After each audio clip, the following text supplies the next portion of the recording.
Malam ini saya ingin menyampaikan bahwa kita melihat dengan apa? Mata. Mendengar dengan telinga. Berbicara itu yang kita kenal. Sebetulnya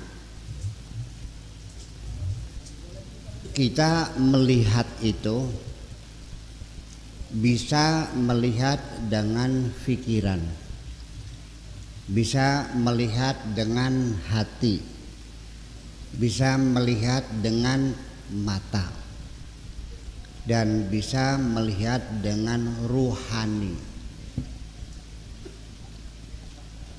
Mana yang lebih tepat penglihatan kita? Ternyata bukan dengan mata, tapi penglihatan hati. Lebih akurasinya lebih tinggi. Bahkan oleh Allah Subhanahu wa taala dijamin kalau yang melihat itu hati tidak bisa dibohongi.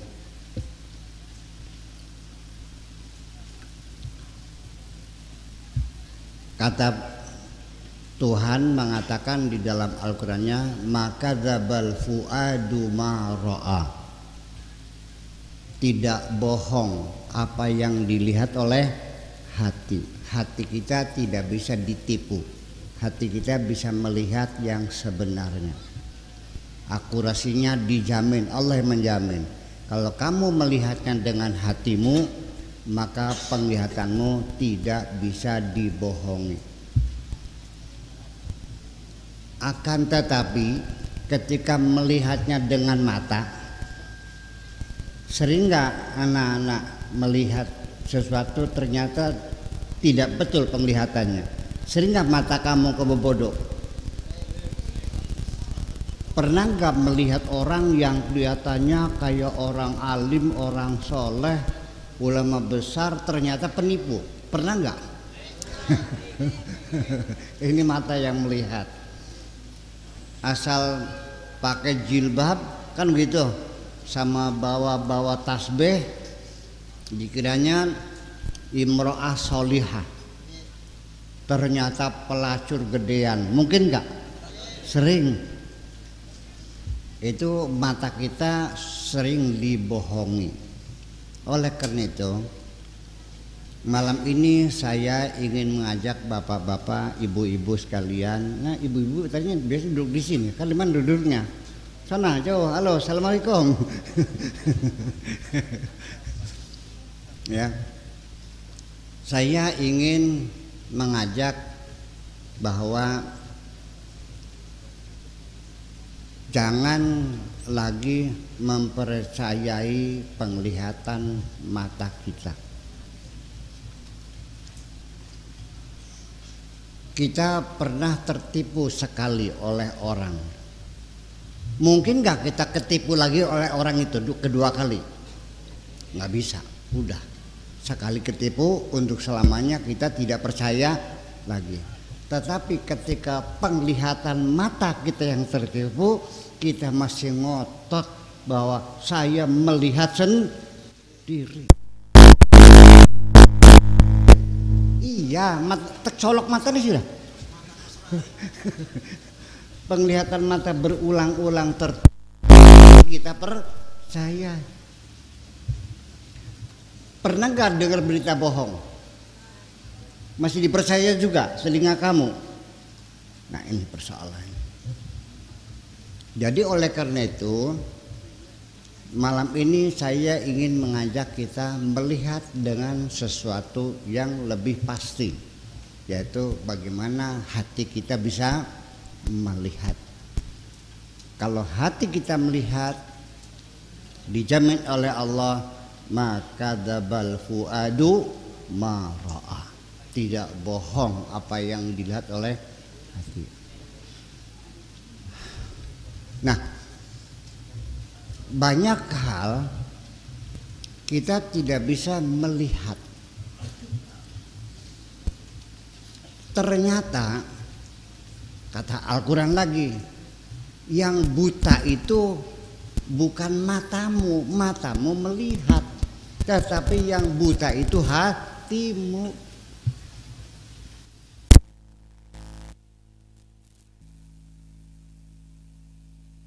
Lakin ta'mal qulub allati fis sudur. Yang buta itu hati. Hati kita buta, tidak bisa melihat sesuatu. Itulah makanya ketika kita hidup di dunia mencari kebenaran-kebenaran hanya mengandalkan penglihatan mata, maka kita selalu tertipu. Udah paham? Oke. Nah, sekarang apa yang kita lihat adalah manusia sekitar kita. Manusia sekitar kita ada yang baik enggak? Yang jahat ada enggak? Yang jujur? Yang tukang bohong? Yang suci? Yang tukang melacur? Bisa enggak dilihat dengan mata kejujuran orang? Bisa lihat dengan mata, dilihatnya dengan hati. Bisakah kesolehan orang dilihat dengan mata? Nggak bisa. Dengan apa melihatnya? Dengan hati. Nah, kita hati dulu. Nanti ada yang lebih canggih lagi, ruhani kita yang melihat. Ya. Nah, bapak-bapak dan ibu-ibu sekalian, kita melihat nih wajah ini. Kalau kita melihatnya dengan mata, maka yang terjadi pasti kita umpamakan kita melihat seorang perempuan yang cantik jelita.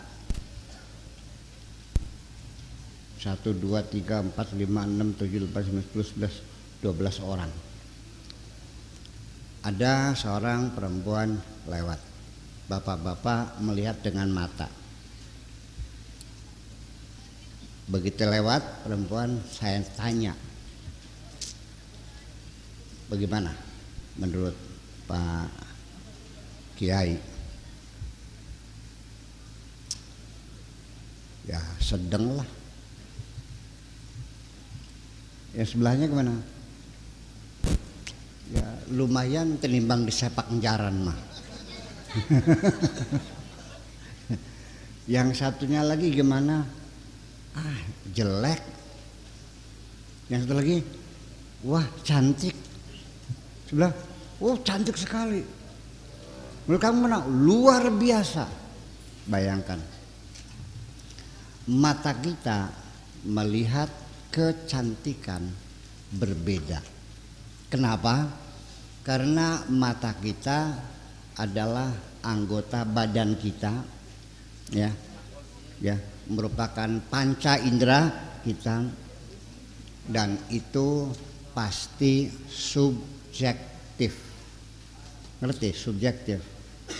Artinya subjektif itu akan terjadi berbeda-beda sesuai dengan kemampuan seseorang itu melihat, yang dipengaruhi oleh pengalaman yang berbeda, umur yang berbeda, lingkungan yang berbeda,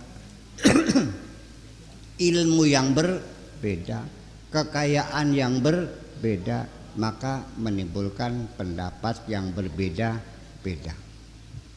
Itu satu. Kalau kita perhatikan pendapat yang berbeda-beda ini, yang menyebabkan apa? Yaitu faktor subjektivitas. Yang mengatakan sedang itu pasti orangnya banyak bepergian, banyak pergaulan, ya kan gitu. Sehingga dia punya perbandingan perempuan ini dibandingkan dengan yang lain, Oh segitu mah di Pegagan mah ya sedeng lah. Ya kelas semon mah pating gelitik kan kan. Ya. Yang mengatakan cantik sekali ini dipertanyakan. Ini tidak salah. Yang mengatakan cantik sekali tidak disalahkan karena dia yang melihat dan dia yang menilai, mata-mata dia, pikiran-pikiran dia. Jadi kalau mengatakan cantik sekali jangan disalahkan karena melihat dengan matanya tidak sama dengan matamu. Cuman kita masih harus mencari tahu kenapa dia punya cantik sekali, karena dia terlalu lama tinggal di Kongo. Suasmat. Iya. Jadi cantik sekali. Nah, yang bilang jelek sekali karena terlalu lama tinggal di Perancis. Ya kan? Nah, itulah makanya. Dan sekarang saya nanya, saya pinter nggak? Lah tergantung nantinya. Kalau yang menilai itu profesor doktor yang ada di Perancis, ya mungkin mengatakan lah cuma umum lah gitu. Tapi ini Pegagan, waduh pinternya bukan hanya orang Pegagan sekarang. Itulah subjektivitas semacam itu perlu kita waspadai. Selagi kita menggunakan mata, maka penilaian kita pasti akan subjektif. Atau ditambah lagi relativitas kenisbian kecantikan, bahwa sampai sekarang belum ada patokan duga sekian ukuran yang pasti yang cantik itu bagaimana ngukurnya, tidak ada ukurannya. Betul nggak? Sekalipun pada waktu pemilihan Miss Universe, okay? Apa Miss Universe? Ratu kecantikan dunia. Itu setiap saat ada pemilihan dan itu jurinya itu adalah orang-orang ahli semuanya, kaliber dunia. Kemudian aturannya ada.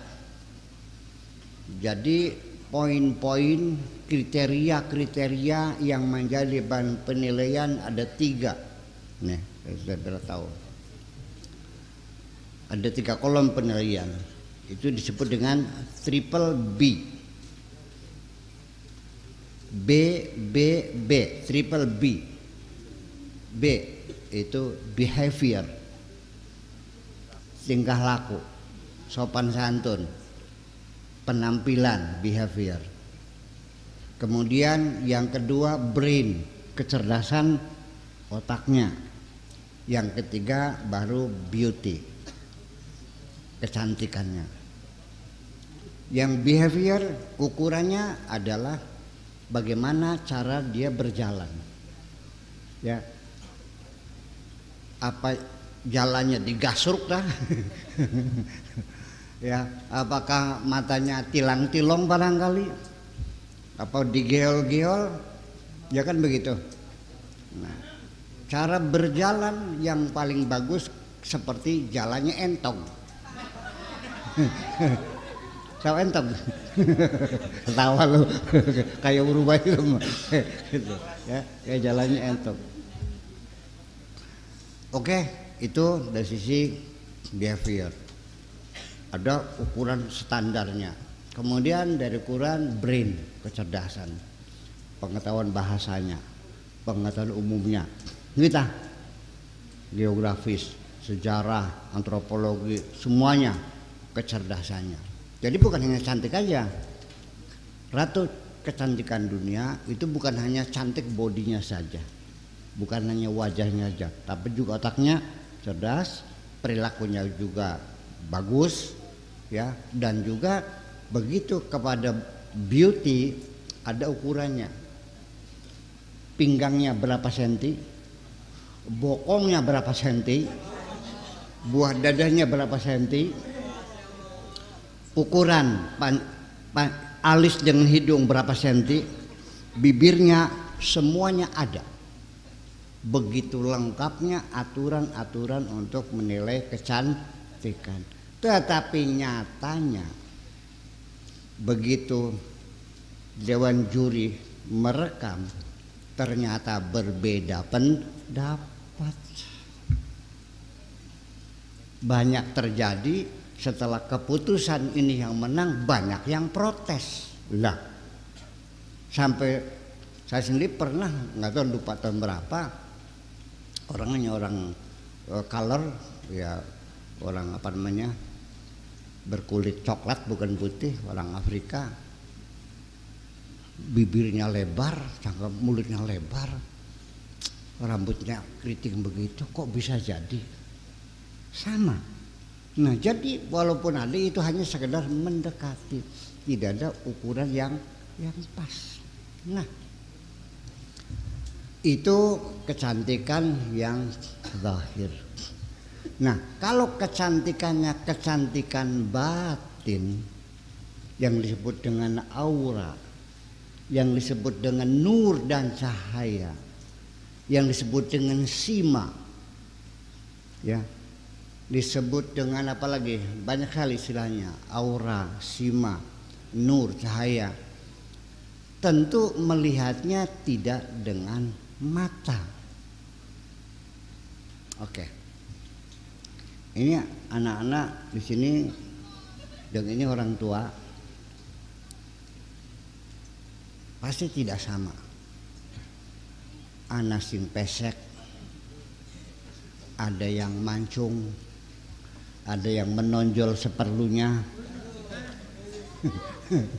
kan, ada yang bulat, ada yang lonjong. Nah, semua ini terlepas dari bentuk kecantikan yang relatif itu, ada kecantikan inner beauty, kecantikan dalam yang disebut dengan aura, dengan nur, dengan cahaya. Bapak-bapak pernah nggak melihat muka orang? Kenal juga enggak? Baru pertama kali ketemu, tapi kok hawanya nyemengit, tidak menyenangkan. Pernah nggak? Nah, berarti nyambung nih. Pernah nggak ketemu sama orang kok wajahnya cakep banget, ukuran hidung sama seperti kita, wajah sama, tapi mengagumkan, menyejukkan hati, kita senang, bahkan sampai kita merindukan. Pernah nggak begitu? Nah, apa itu? Nah, itulah namanya nur, cahaya yang bersinar dari wajah seseorang sebagai pantulan. Jadi nanti yang namanya cakep tuh bukan ukuran hidungnya, tapi the inner beauty, kecantikan yang ada di dalam diri kita. Nah, ini dengan wajah yang ceria, wajah yang cerah, yang menyejukkan, wajah yang damai, wajah yang menyenangkan, ini berkaitan dengan kenyamanan hidup kita, di mana saja dihormati orang, betul nggak? Kita dimuliakan orang, dalam berbisnis juga kita dapat peluang-peluang yang lebih banyak, hubungan dengan rezeki, dengan pergaulan dan sebagainya, karena kita membawa wajah yang cemerlang semacam itu. Paham? Oke. Pengen beli mengkonon? Pengen nggak? Oke. Pengen tahu ilmunya? Kira-kira wajahmu cemerlang, yang bercahaya, bersinar. Saya ingin menyampaikan banyak, tapi yang penting-penting aja dulu. Pertama, kalau ingin engkau tampil wajahmu menyenangkan, kalau orang wajahnya menyenangkan, itu namanya rai yuni kembang. wajah Yuni kembang. Kalau yang nyemengit nyebelin tuh kena juga enggak kok, tapi kok nyebelin banget bukannya, namanya Yuni kentut. Kena juga enggak ya. Kepengen enggak Yuni kentutnya dibuang diganti dengan Yuni kembang? Satu, banyak berwudu. Kenapa? Cahaya kita dengan wudu. Wudu itu asalnya dari wada'ah. Wudu itu dari wadu'a, wada'ah. Artinya bersinar, cahaya. Awas. Wudu itu adalah maknanya cahaya. Dari kata wada'ah. Jadi orang yang sering berwudu, udah lagi aja lah, minimal sehari berapa kali wudu? Berapa? 6 kali, 5 kali. Oh, ketinggalan sembahyang dengan 6. Ya. Kenapa? Kita tinggal di Pegagan, di pinggir jalan bebas, sebelah situnya jalan tol. Knalpot berderu mengeluarkan timah hitam, angin muter-muter membawa debu-debu. Pengen tahu? Lihat mobil saya taruh pinggir jalan, 4 jam kemudian lap pakai tangan, debu semua sini. Betul nggak? 4 jam itu debu semua. Wajah kita sama nggak? Sama. Jadi supaya mobil itu cemerlang juga sama, mesti dilap, dibersihkan sehari minimal 2 kali lah. Tapi karena wajah kita dari kulit ini akan lebih banyak melekat debu-debu yang berterbangan ini, maka sehari 5 kali. Di samping juga untuk membersihkan wajah kita dari debu dan kotoran, itu secara ruhaniyat juga akan bisa membersihkan kotoran-kotoran yang di luar kulit ini.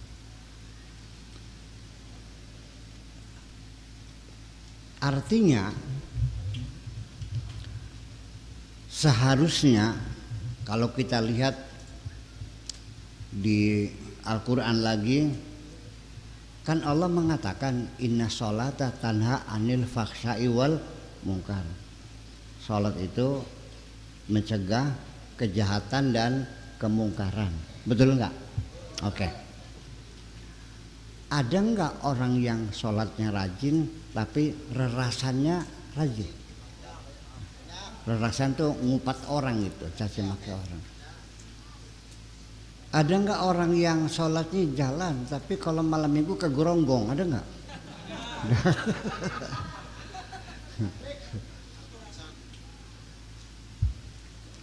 Sholatnya rajin tapi rentenir juga. Ada. Kadang-kadang nyopet juga, koruptor juga, rajin sholat tapi tukang ngambilin duitnya rakyat kan gitu. Ada kan? Jadi di mana janji Allah itu? Padahal setiap hari muka kita dicuci, mulut kita dibersihkan, hidung kita dibersihkan, telinga dibersihkan, lipatan-lipatan tangan semua dibersihkan. Kenapa tidak ada pengaruhnya terhadap perilaku kita? Ya itulah makanya saya ingin menyampaikan melalui wudhu ini kita maknai wudhu ini bukan hanya membersihkan zahir tapi membersihkan batin kita, yang kira-kira anggota badan kita yang kita bersihkan ini kira-kira mampu melaksanakan segala perintah Allah dan bisa meninggalkan segala larangan Allah. Begini, memang tangan, kuping, telinga, kaki, ini adalah anggota badan. Yang menggerakkan itu adalah hati kita, ya enggak? Yang nyuruh mukul orang kan hati kita, ya kan gitu. Yang melirik-melirik sama cewek hati kita juga. Nah, kenapa selama ini perintah hatimu tidak ditaati oleh anggota badanmu? Sudah tahu besok ujian, kok malam ini ada orkes Oma Irama, kok ditinggalkan pelajarannya malah nonton dulu? Betul nggak? Sudah tahu ada pengajian di Pesanul Muhajirin, ada orang tunggal, hati mah kepengen, tapi kenapa kaki mau melangkah ke sana? Nah, itulah makanya anggota badan kita ini kita komandoi, kita perintahkan 5 kali supaya komandan ini berwibawa, sehari mengeluarkan instruksi kepada anggota badan kita bersamaan dengan melaksanakan wudhu. Kalau menang silahkan coba, barangkali saja ada manfaatnya. Kenapa mulut kita dicuci tapi masih juga mengupak orang lain, menjelek-jelekan orang lain?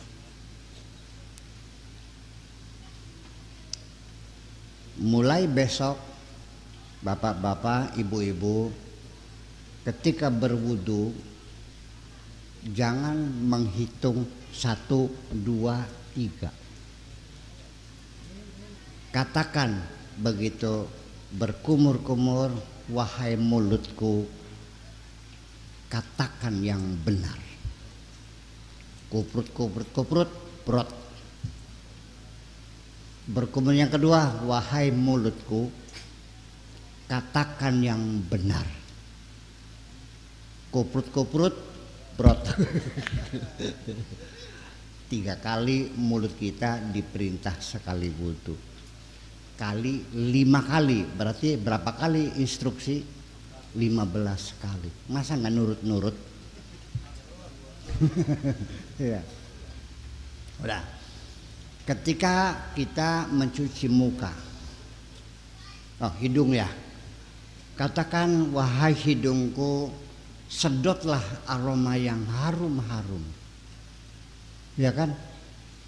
Ketika kita mencuci muka, bapak-bapak kalau wudhu mencuci muka, kenapa dihitungin 1, 2, 3, kenapa ngitung? Cobalah ketika wudhu, wahai wajahku, menghadaplah kepada Allah.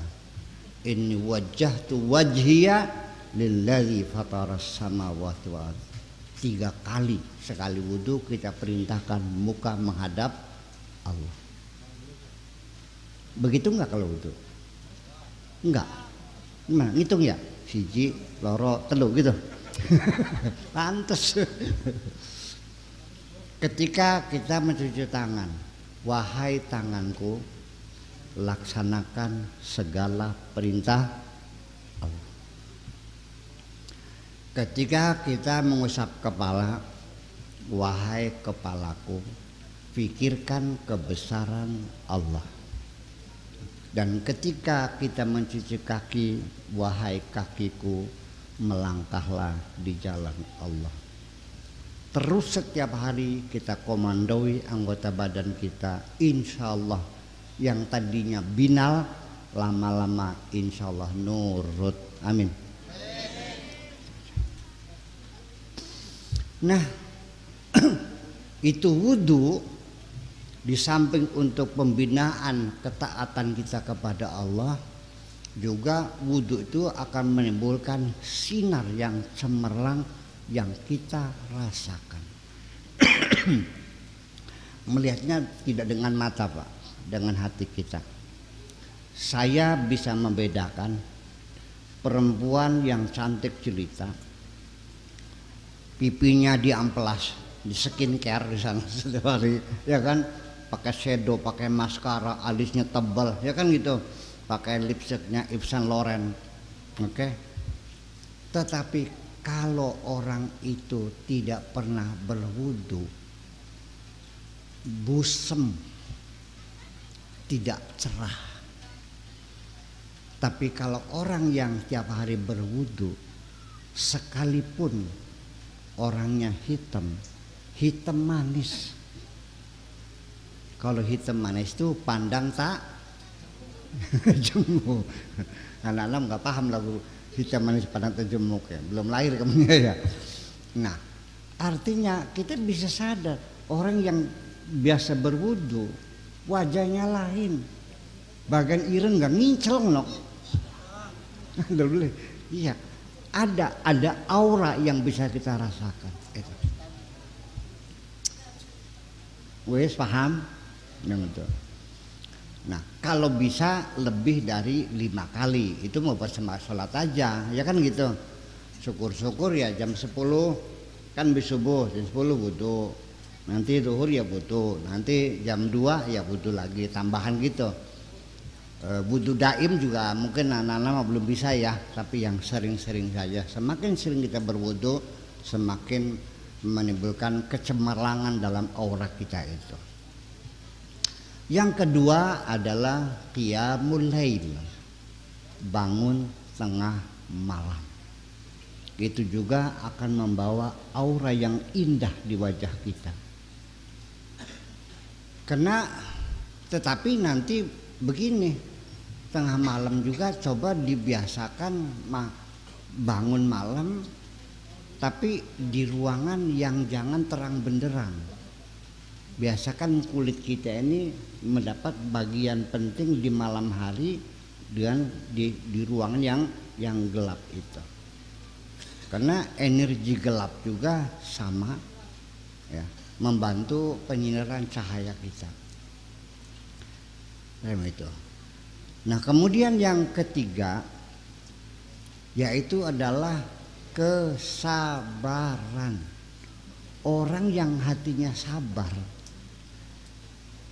wajahnya menyedapkan enggak? Sedap enggak? Orang kalau pogal, temperamen, ya, matanya melotot-melotot aja. Bukan seorang perempuan, ibu-ibu nih, pakai maskara, pakai shadow, tapi mulutnya cemberut aja, cakep enggak? Atau sedang marah-marah, melotot-melotot. Orang lagi melotot-melotot, cakep enggak mukanya? Enggak. Jadi kesabaran hati ini juga sama membuat wajah kita menjadi ceria. Artinya bahwa kesenggol dikit ya udah jamak aja lah, ya kan gitu. Ada tangga utang janjinya seminggu, ternyata sampai 2 minggu belum bayar, punten belum ada, ya udahlah sabar. Ajar Raiki, nyaman kelihatannya, enak, nggak marah-marah, nggak, sabar orangnya.